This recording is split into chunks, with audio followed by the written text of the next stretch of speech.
From the About page of her website, quote, "Things were rough when I was a kid. I was abused at home, so I was weird at school.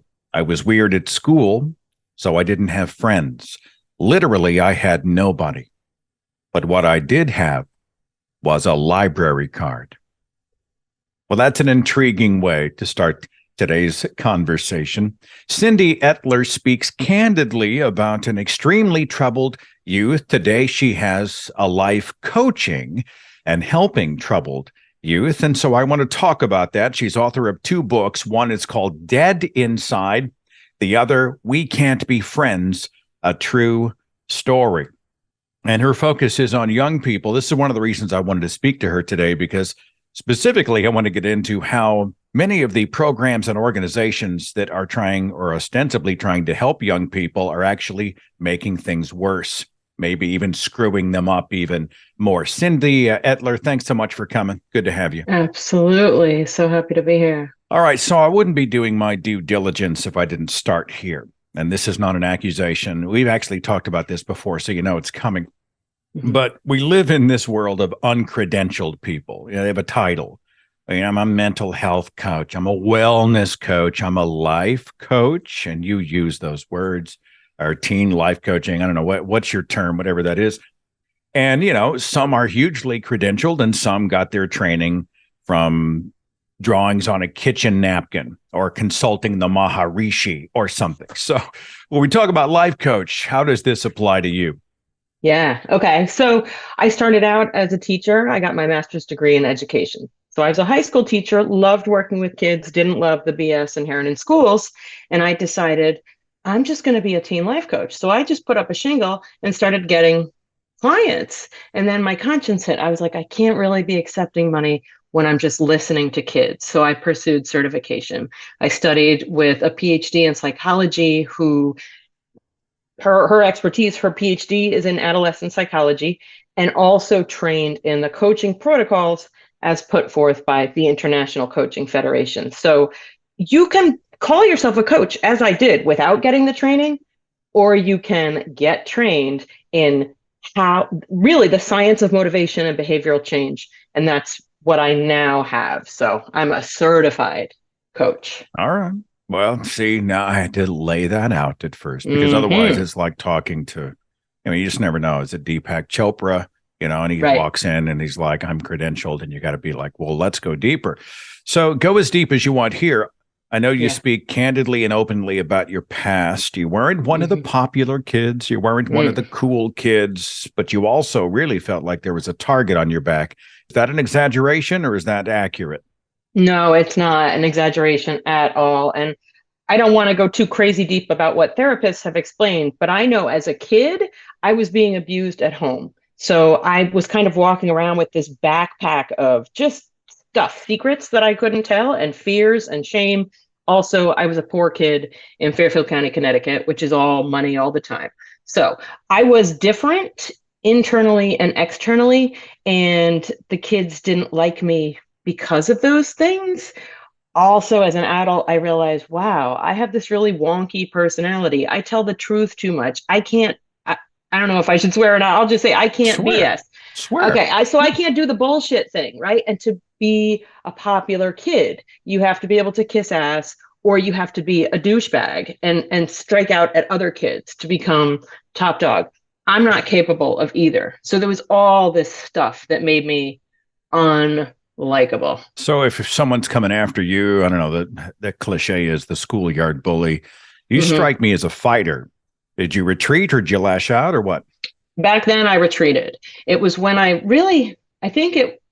probably got weirdly, I fought back against my stepfather. So in that, I was like, fuck you, I'm not taking this stuff from a young age.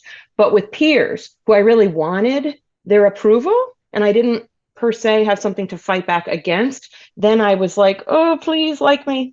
It was when I trained in boxing, when I started training in boxing, that I really got this, you cannot fuck with me. And also I went through so much stuff and got screwed over by like every faction of humanity that I was like, oh, just don't. I'm fine. I got myself. That's all I need. But This is that not took, in my prep. Hang on. This is not in my yeah, prep, but yeah, you yeah, say yeah, yeah. boxing. Sorry. So is no. Is boxing a response to being bullied and cast out? I think it is. Some of it is my personality, right? Like I'm not a ballerina. That was never going to be my sport, weightlifting, things that are sort of like singular focus and almost a little guyish. That's more what I like. But when I stumbled into boxing, I got to hit shit. I got to like get this out, right? And so listen, my octave is going up. It's No, just yeah. it hit the right it hit the right nerve and it met my needs. And that's what really turned me into the like just monster beast mode that I am now. I wouldn't tangle with you. I would not No, tangle don't. with you. You don't want to. By the way, when it's funny when we were talking, I thought I feel kind of bad for you. I feel bad for all the Cyndys of the world because you have to spell your name for everybody, right? Because it's got that Yes. wonky Y in there, right? Yeah. Like you do it like a Yes. spelling bee. I'm Cyndy CYNDY, right? You have to go do Yes. that everywhere you go. Yes. And you're taking up more airspace than anyone wants to give. Yeah, I got you. I got you. So, were Well, you a juvenile delinquent? I mean, I was labeled as such. My behaviors would make me one, officially. I mean, I was arrested for the first time at age 13. So I guess so. You throw that out, and I'm trying to think how do I want to poke at that? Is it too sensitive? No, Come on, nothing, really, arrested nothing at is too. 13. Why? Okay, so my mother, I mean, going way, way back, I think this is interesting. Like, do you want the deep dive Well, I ish? mean, I think what I'm Yeah, doing is laying a foundation for the work you're yeah, doing in helping yeah, teens today. And I think the fact that you've yeah, been down the road helps to, I mean, I hate the word add credibility, but it helps to inform what you do. So, I yeah. mean, let's cast a broad stroke, but give me a few Okay, details. What happened? okay. So my mother married an abuser to keep a roof over her head. It wasn't intentional. Oh, I'm going to choose an abuser. The roof she chose came with a man who was abusive. I hit puberty, started really fighting back, and I kind of took my last beating at age 13. I was like, out of here. So I was gone. I was homeless. My mother had me arrested. So I was arrested. They brought me to the police station. They rolled my fingers through the ink, and the cop gave me a choice. You either go home with your mom or you go into foster care. I was like, fucking yeah, foster care. So So it was a truancy thing for them. She's run away and they called the yeah, authorities. yeah. So I was the bad one. How bad was foster care? I hear the horror stories.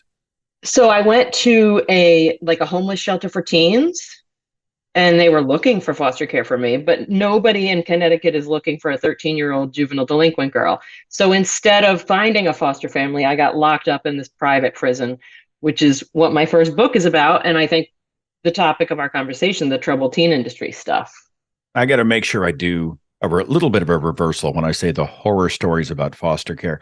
I am Yeah. not in any way maligning the amazing people who are foster parents and foster Oh, homes. yeah. I get that. What I am saying is usually when we hear about it, it's because shit went down or went Exactly. bad. I mean, that's fair, isn't Yep. it, Cyndy? Yeah, yeah. And we don't often hear about the good ones. But like Yeah. on Instagram, I'll see wonderful foster parents just posting about, look how lucky I am that I got to foster and then adopt this kid. The good ones are out there. Yeah. But like you said, we don't hear about them. We don't hear about the good. Yeah. When I was growing up, there was a program, it may still be around. It was called Scared Straight. What they did was they took troubled youth, usually those who'd been involved in crime, whether they're shoplifting or carjacking or whatever. I mean, they're into something that is illegal.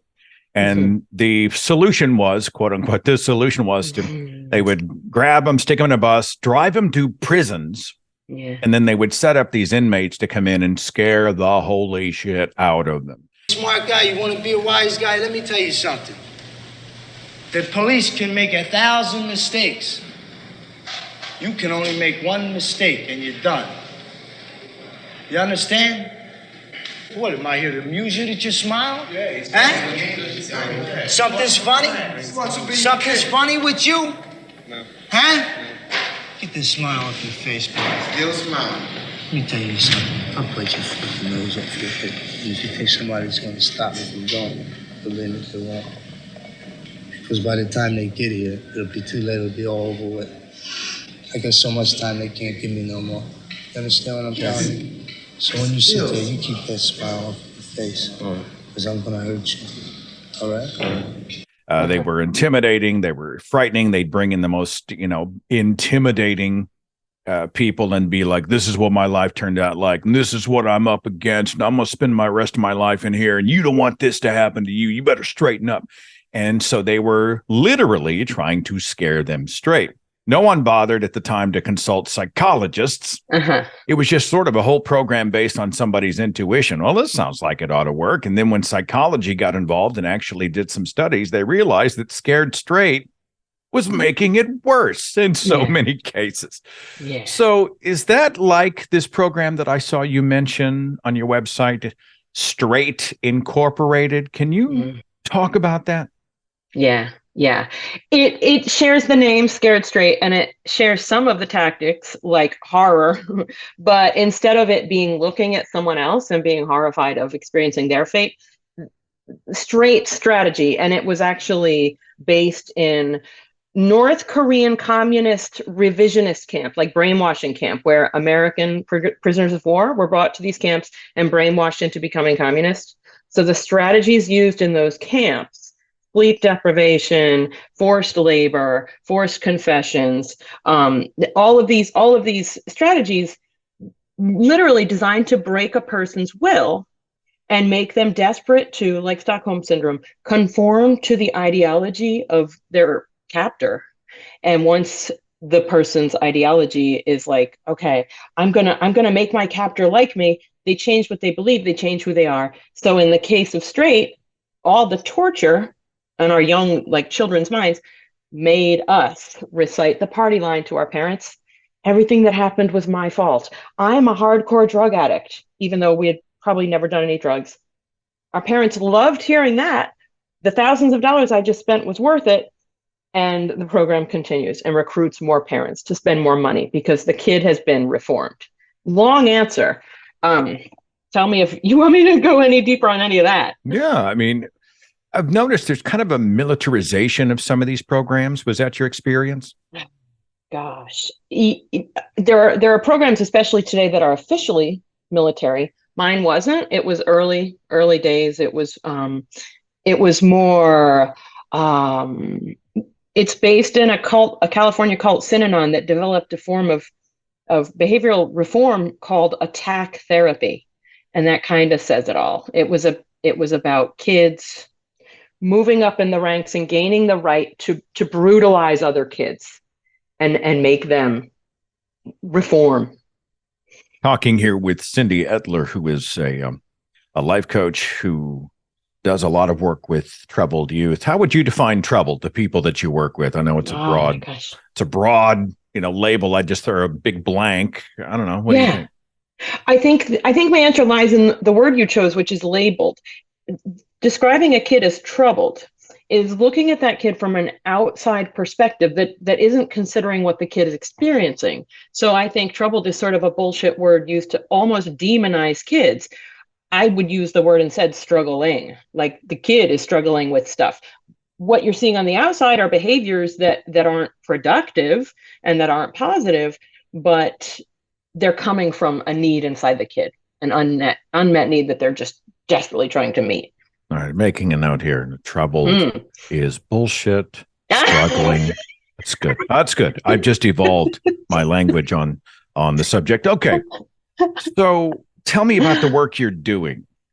Just what are you doing? Yeah. Okay. So my work with teens is this. This is the coaching formula is. Ooh, it's hard not to get too woo-woo on this. It's basically my job is to ask kids the right question, series of questions, to tap into figuring out where the kid is unhappy in their life, how they would like those parts of their life to be different, and then continuing to ask them questions to understand, okay, if you want better grades, or you want stronger friendships, or you want a better relationship with your parents, whatever it is, right? We figure out, where are you unhappy? How do you want it to be instead? I continue to ask questions to understand what is currently happening in that part of your life that's fucking it up. So then we understand, the problem is X. I continue to ask questions, drawing in adolescent psychology to understand, okay, what are you interested in doing to create change? What works with your personality, with the things that you would find pleasurable, that is within your intellectual capacity, external resources you have. So we draw from all that to build behavioral change in tiny little steps. But the reason it works with anybody, but especially with teenagers, is because it's driven by what they themselves want and crave. It's not driven by what some external force is telling them you should. That's never going to work for anybody, especially for teens. They don't care what you think they should do. They care what they want. Yeah, So if you that's force feed it to him, it doesn't happen organically. So, yeah. Exactly. Tell me about some of the things you feel like teen-focused programs get wrong. And I have a feeling, I know we could probably be here all night, but I know you have frustrations when you see certain methods, practices, ideas. What are some of the things that make you want to put your head through the sheetrock? So the biggest one is, and a friend of mine who's a lawyer who has won millions of dollars for people who are locked up in these places, he made this point. He said, out of all their strategies, this is his point of view, but I can't really disagree with it. He said, out of all the strategies the program uses, there's only one that really creates the change, and that is the shock and horror of pulling a kid out of their known existence and then dropping them into this completely unknown situation. And that's the thing. Out of all, I was in my place for 16 months. It was pure torture. But the thing that still makes me sob when I think about it is the moment where I was just left there and abandoned. And I'm in this warehouse, like full of hundreds of teenagers, like bashing their heads and bodies around. And it wasn't so much the warehouse or the teenagers. It was I'm 13 and I'm standing here completely alone. And I have no contact with anything, any friends, any context for me. So the kids that I work with who have been in programs, they say the same thing. I was pretty much fine before I went in. The fact that my parent dropped me in to the lion's den. It's not so much the lions, it's just they dropped me into the den. That's what severed my relationship with them and made me go off the deep end. Probably such a broad spectrum of people who are the parents of struggling teens. Yes, thank you. Some have tried everything that they know to do. They have operated in good faith. They are banging their heads against the wall. What do I do next? And so this is kind of a last resort to send them into a program. And then there are others who either phone it in or absentees or abusive, and they literally fucked up their kids. And this is their way of saying, all done. Bye. You go have a nice life. Yeah. You deal with the parents of some of these kids. You have any thoughts of what they're going through? I do. I interact with the parents minimally. It's usually parents who reach out to me. And so we hash out whether, what I have to offer and their needs are a fit. Mainly my work is with the kids, but I do have a lot of understanding of what's going on for the parents. And I think that a big part of what happens is the resources that are made available to parents are those kinds of programs or therapy or inpatient treatment, like, a psych hospital, that kind of thing. Very biased, and I'm admitting my bias, but I've also found this to be the truth in my experience. What works, which is that coaching approach where it's meeting the kid, neutral ground with no preconceived notion, no judgment, and nobody's idea but the kid's own. That is what works to create the change, but that's not a commonly known alternative. It's not in the oeuvre. It's not famous or popular yet. I feel like I went a little bit down a rabbit hole. Did I answer your No, question? I'm there. I'm tracking with you. Let's talk a little bit about these or many of these religious programs. It's a spiritual issue. You know what? You don't have Jesus. You don't have Allah. You don't have Krishna. I don't know. I mean, you don't have some sort of an other third-party force that is helping to center you, and that's why you're miserable. Yeah. All right, I'll just leave it out there. Religious programs, the fundamentalist or woo-based religious programs. Your thoughts? Oh my gosh. So it's a little bit hard for me to take that at face value because my interpretation is that's just the same exact external locus of control, that like judgmental dominant, you must do this, but instead of it being the parent saying you must, it's this idea of, the spaghetti monster in the sky saying you must do this. But ultimately it's out of my hands. Somebody else has to control this. And then it goes to that a lot of times, especially the Christian programs are this very punitive model. But in this case, the punitive model and the abuse is justified because it's biblical. Do you feel like this is authoritarianism over advocacy?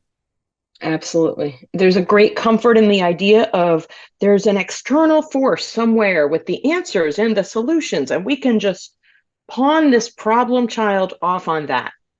So that kind of relinquishes responsibility from the parents, and it makes it seem easy because it's within the control of God.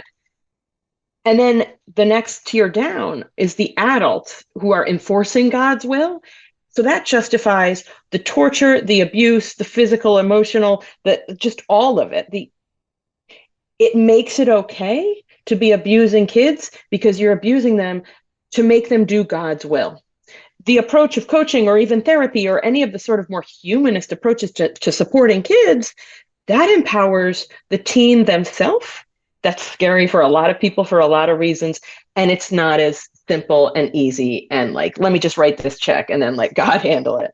Yeah, I think I'm really concerned about the attacks as well on self-worth. We see this in those insidious conversion programs or deconversion programs where churches bring in non-heterosexuals and they're like, all right, we need to make you hetero. Uh-huh. And it's a spiritual problem. And this is another great example of making things worse. Often people are so damaged, they're much more damaged by the quote unquote cure, right? Yes, yes. And we probably don't want to go here, but the suicide rates are staggering of kids or adults kids who are in these programs, and especially if it's conversion and the lessons taught and the shame, like deep implanted in a person that what you are is fundamentally wrong. And then adults who get out of these programs and survive into adulthood, but eventually it's like, I can't live with understanding that humanity is capable of what happened to me in there. Suicide rates are, as I said, they're just staggering. Let's pinball back to you. How'd you get out? You're in the whirlwind, you're disoriented, you're miserable. How'd you bust out? The program was in tiers. It took me 10 months to get to the second tier when I was allowed to have a conversation with my mother. So 10 months of just being in the warehouse, 12, 16 hours a day. Eventually, I made it up to the fifth tier, and that's like tiers of brainwashing. And when you reach the point where you not only are reciting the party line, but believing it and enforcing it on others, why at the 16-month mark, I was finally freed.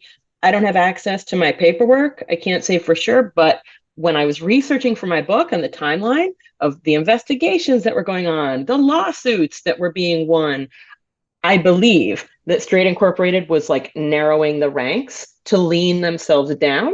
Because what happens with these programs is when they are sued, investigated, shut down, they just quickly pivot, sometimes even in the same building, put up a sign with a new name. They're a new entity. They weren't sued. So when the fire was really getting hot under Straight Incorporated, I believe what they were doing was flushing out all the kids whose parents were on the brink of saying, I'm not paying anymore, get rid of them. So when we need to pivot, we only have the best of the best, the ones who we can continue to milk a lot of money from. Okay, we've just skipped a rock over a whole other story that I'm not familiar with. Straight Incorporated was under the microscope for what, impropriety? What happened? Early days, and I'm not sure if this was the one that kind of started the ball rolling, but there was a kid who was held in there. He was 18 years old. He was signed in at 17, so it was legal for his parents to sign him in. Then he turned 18. He was like, let me out. They said no. So he managed to escape. And the escape stories are phenomenal if you want to hear about these ninjas who managed to get out. But he managed to escape, and he instituted a lawsuit. It was kidnapping. He was over 18. They wouldn't let him leave. He won that. And I'm not sure if that is what really shone the spotlight, but there was a reporter at the Washington Post, Deneen Brown, in my facility in Virginia. She was doing great reportage, speaking to the kids who had gotten out. The Health and Human Services started to infiltrate. So there was all kinds of investigation, but it took a long time. Now, was Straight Time. Incorporated, was it a church thing or was it a state thing? Who were the power players? This is amazing. It was this guy, Mel Sembler. He was a dress salesman. Then he thought, I can make more money selling shopping malls. So he became a shopping mall salesman. Well, he was also friends with the Reagans. Reagan was elected. He was like, you know what, Nancy Reagan, you need a pet project. Don't just pick out China patterns. Why don't you make your project getting kids off drugs? So now we've got the first lady with the Just Say No campaign and Mel Sembler opening warehouses, telling parents, don't you know about Just Say No? Your kid's in a denim jacket. They're a drug addict. Your kid needs straight. That's how it happened. And parents had to go out and recruit more parents to get them to send their kids. It was brilliant. It was brilliant. Bunch of young whistleblowers. That sounds like a movie, doesn't it? It doesn't it? It's all true. It's all documented. It's amazing. Talking here with Cyndy Etler. She is author of Dead Inside and We Can't Be Friends, a True Story. Let's start with Dead Inside, theme of the book, and explain the title. Yeah. Okay. So the book is written first person present tense because this is selfish. I had all these memories inside of me. There was no way to convey to people. If I said I was locked up in a drug rehab when I was early teens, they're going to be like, oh, poor little brat. It wasn't that. I needed to convey what I experienced in there to get it out of my system. The only way I could do that was by writing this book in a way that takes readers in and puts them through it. So when you read this book, you're a 14-year-old, like experiencing the horror, experiencing the brainwashing. Early in the book, when I first got in there, I'm looking around, I'm looking at these kids. I'm like, these are not kids. These are not my peers. There's nothing in their eyes. They're dead inside. So that's where the title came from. And it's true. I mean, we were human zombies. Look up the images. In many ways, probably, right? Oh, totally. Literally, you'll never amount to anything. Focus your energies over here. At least they've got potential, right? Exactly. So, I mean, not to be too self-serving, but I mean, I feel that when I was writing my autobiography, some of it was all of this is going on in my head. To say I deconverted is a bullet point, right? It's not the story. Plus, taking that journey helped me in some ways. It sounds so freaking, it sounds like a Hallmark movie, but the process helped me in my journey out. And that sounds like it was the case for you. Totally. It's crazy. There are so many people, adults, who are straight survivors and they're struggling. And like, I have these memories and what am I supposed to do with this? And I'm kind of like, wow, I got these wings. I don't know how. And it finally hit me. I got these wings by shitting it out of my brain onto paper. So it's kind of irrelevant if it's published, if anyone reads it. I got wings. I got out by writing it. The book, We Can't Be Friends, a True Story. What's that about? That's about getting out of the place. So when you are a teenager and you're locked in a warehouse for 16 months, right? And you are suddenly out, you're a fucking weirdo.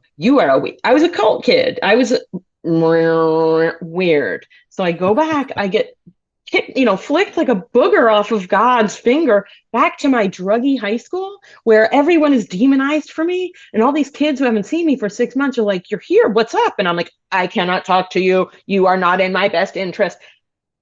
That was my suicidal phase. So it was about getting out of there, going back to the high school. And then what saved me, which was an English teacher who saw something good in me. She was like, yo, you're a good writer. And that for me was, oh, I'm good at something. Oh, I suddenly saw a future. I had a goal. I'm going to become a writer. And I didn't kill myself because fuck that. I'm going to become a writer before I go. And that's what the research shows works for creating change for struggling kids. If you can help them tap into something they give a shit about, that they care about and want to work toward. And from there, okay, so, doing what you're doing, is that going to get you? And it's not this simple. It can't be instructive like this, but boiled down, help them find something they're excited about and want in the future. and help them figure out what's it going to take to get there, they realize, oh, stealing these cards and wake and bake every single day, that's not going to get me to this goal. Let's figure out what is going to get you there. So now they have a motivation to try to change the behavior. I think one of the greatest killers of people is having no sense of purpose. In a totally unrelated context, I always say that retirement is the biggest killer of older people, right? Yes. Because you lose your sense of what am I contributing, and you end up just sitting around inside the walls doing nothing. Natalie's like, well, you ever think about one day retiring? And I'm like, I'm never going to retire. Like, because I need a sense of purpose. And I think allowing that to happen in people of all ages, specifically, especially young people, I mean, that's huge. Yep. That's huge. By the way, I have to say this. Flicked Like a Booger Off of God's Finger has to be the title of your next book.